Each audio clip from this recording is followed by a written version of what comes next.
Welcome to the Slop Farm. Enjoy the video. You start by opening the Bluetooth controls so you can see paired devices. Go to Settings Connected Devices Bluetooth because this view shows all saved pairings and connection status. Once done, scan the list for the device name you want to remove. This is important because some names are similar. Make sure Bluetooth is enabled and the phone screen is active, otherwise Android may not show device options. This step prepares you to forget or unpair safely, preventing accidental reconnects. Once you see the device, tap its name or the gear icon to reveal detailed settings. Android hides the forget option until you open it.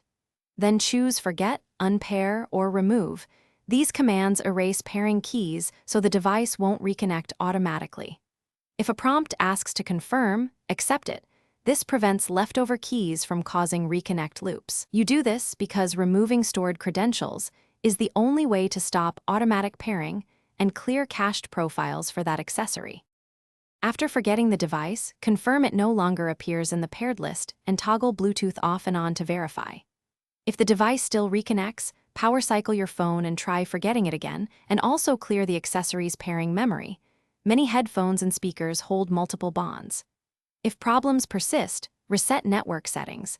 This clears Bluetooth, Wi-Fi, and mobile APN entries, so back up any saved passwords first. This troubleshooting ensures complete removal and resolves sticky reconnection issues.